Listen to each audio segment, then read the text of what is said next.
Welcome back to Mustache Moto. It's Ben, and today we are heading out of Valparaiso, Indiana.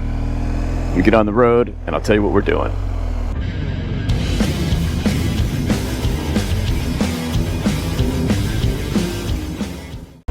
Alright, so I took 2 days. I was coming into Valparaiso, Indiana from Pearl City, Illinois, in the last video, and I stayed here for 2 days. Reason for that, so my wife is executive director of the Lutheran Diaconal Association. That was the convention that I went up to for the banquet in Pewaukee. They were having it up there, but the organization's headquartered here in Valparaiso, and so she's got an apartment here and she splits her time between here and Atlanta. Well, as long as I was coming this way, she needed me to swing through. So I came this way and decided to take a couple of days to, one, edit down some of the video and try and get some of these videos online. That is a lot of work. So I wanted to do that. And then the second reason was there's a bunch of wildfires up in Canada, and that smoke was sitting on top of Michigan, and I decided I wanted to go up towards Michigan. The smoke was so bad they were saying that it was the equivalent of smoking 2 packs a day of cigarettes, and I thought, yeah, I don't really want to be out in that all day in the motorcycle and then sleeping in it, and then what am I going to see? A bunch of haze and smoke. Earlier video, last video, I showed you kind of some of that haze and smoke that I was seeing in Illinois, so it was blanketing the whole upper part of the country up here. So what are we going to do today? Well, we are going to head north into Michigan. I decided we're going to kind of go up the west coast of Michigan. I think the goal for today is going to be Manistee, and there's a reason for that. I'll tell you about it a little later on. So I don't know if you can see all the tar snakes on the road. That's the patching they do when the road's cracked because of the frost and when the road freezes. They put down this tar to seal up those cracks so no more water gets in, and it kind of makes the road last longer. You wouldn't think about it in a car, but on a motorcycle, it's raised above the road surface, so it causes your front wheel to deflect back and forth when you hit it, or especially when they're in the same direction you are. And it can feel really disconcerting, especially when they're real tall ridges of tar. If you ride a motorcycle in the south like I do, most of the time you never have that, or you rarely have tar because we don't have the heavy freezes and as much road repair. And when we do have it, they're flatter. So it's a little disconcerting, especially if you're leaned over in a turn and the bike starts wiggling back and forth. It's actually not a safety issue. The bike's going to self-correct as long as you don't freak out on it. And if you know what it's like to ride a motorcycle on a grate, like on a bridge that's a grate, it's the same sort of thing. That front wheel hunts and wanders a little bit and feels really not good. Anyway, just a little quirk of being on a bike. Alright, I just passed a pretty cool looking, it's an old gas station or what, but it's got a bunch of old cars and stuff out front, kind of rusted away. We're gonna go check that out.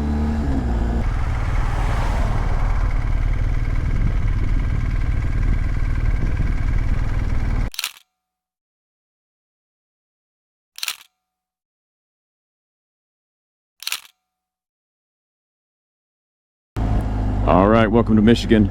We just crossed over from Indiana, and Border Buds, House of Dank, King of Buds, can't read that one, and something else over here. So clearly weed's a little more illegal in Michigan, and people must cross over from Indiana to pick it up here. That's kind of funny. Not my thing. If it's your thing, come on to Michigan. Looks like they got plenty to share. Bloomery Cannabis and Michigan Turf. Okay, that's a different kind of grass.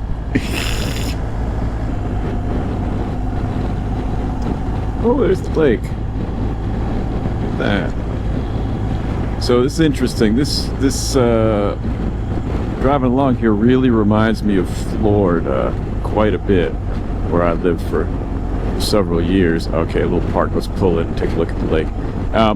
I think it's that, you know, you got a pretty main road and it goes through little towns and you got water nearby, lots of housing.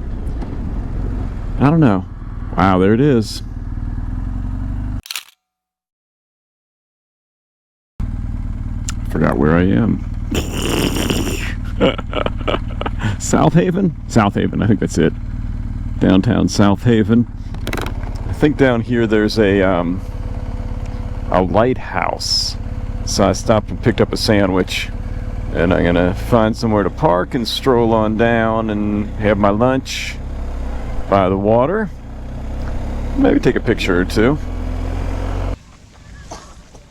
You don't mind if I borrow a bit of your shade, do you? Not at all. All right. Looks like a good place for lunch.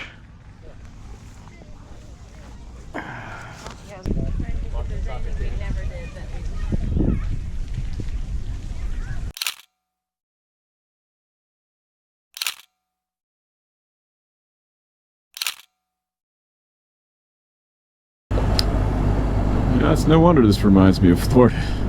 It is a lot like it. Obviously fresh water. Saugatuck. And I'm guessing not quite like Florida in the winter. I made a quick pull off in Holland, Michigan, because I just wanted to take a quick look at something I remember. There it is. From when I was a little kid. Came here to Holland Gardens. I probably won't go in this time, but I believe it's the only working Dutch windmill in the country. I can't even remember. I don't know how old it is, but I figured since we looked at the windmills, the modern, sleek, energy-producing windmills the other day, why not slip over here and take a look at, there it is, the old, real old style windmill, just for the heck of it. So hop out, I'll get a picture, and then we'll get back on the road, I think.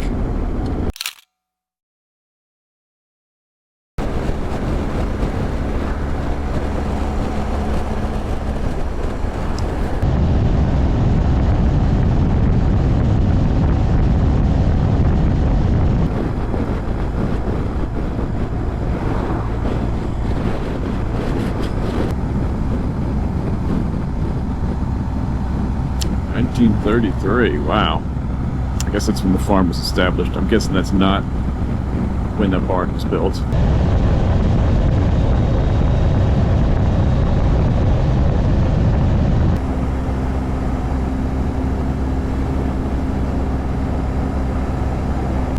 All right, we got another produce stand. Let's see what we got here. We got sweet corn.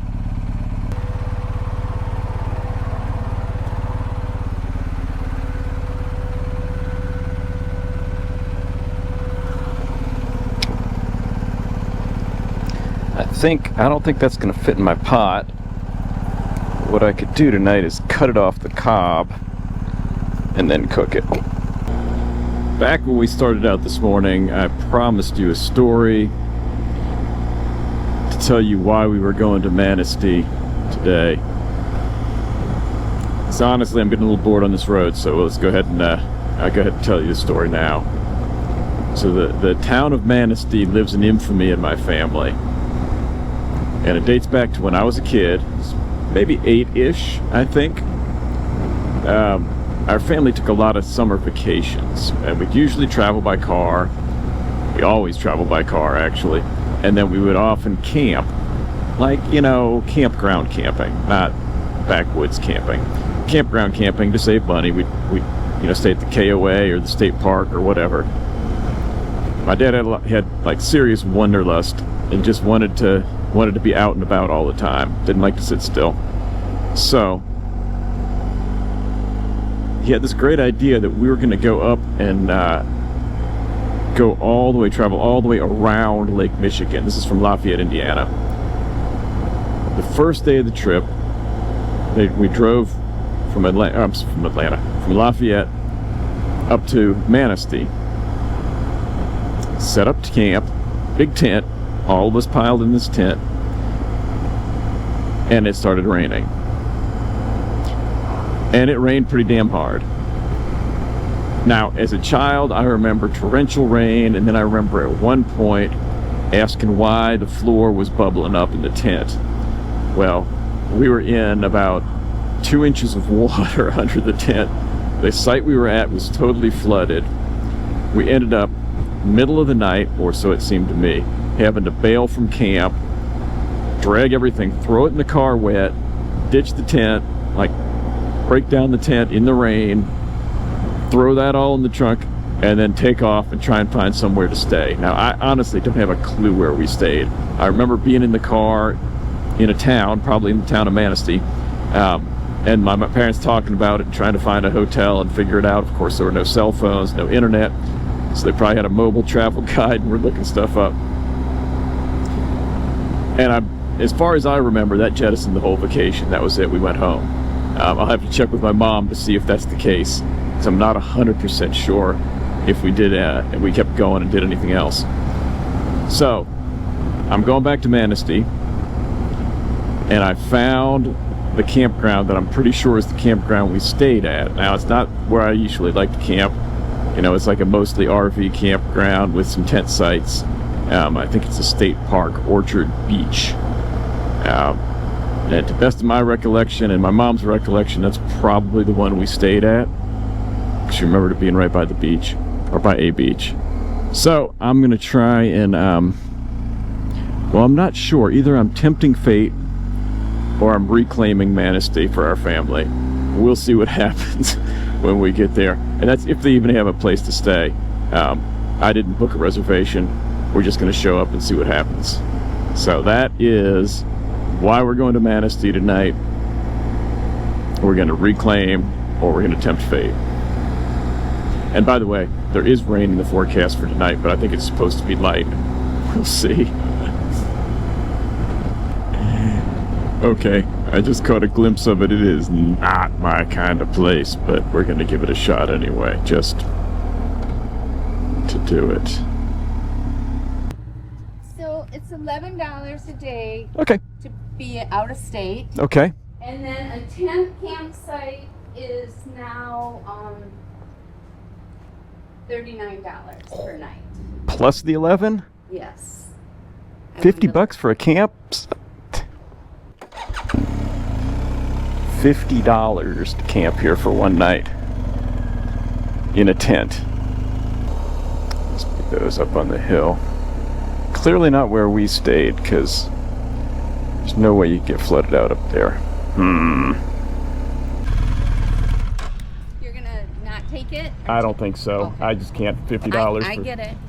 It went up August 1st. Did it really? Yeah. What was it before? Like 24 for a weeknight and closer to 30 for a weekend. Yeah. I mean, I'll just go over to the National Forest. It's free anywhere you want to camp. So. Yeah. All right. Okay. Thanks. This is pretty. All right. We're going to try out Penny Park, which is just a couple miles away from the Manistee, from Orchard Beach. And it's $25, which is still a lot of money for tent camping. But I can take a look. It might make more sense than trying to go find something on the National Forest right now, because it is. The light's getting good, and I'd kind of like to go out and take some pictures. All right, I've got camp set up. I'm on Manatee Lake at a campground. It was only $20, much better than the $50. There's still quite a few people here, but not too bad. I got a great shower in. I got a few minutes before the sun goes down, so rather than cook my dinner right now, I'm going to try and either get up and get some aerials, some video with the drone of the beautiful sunset and the lake, or maybe get some still pictures, and then I'll worry about eating after that. So I'll see you tomorrow.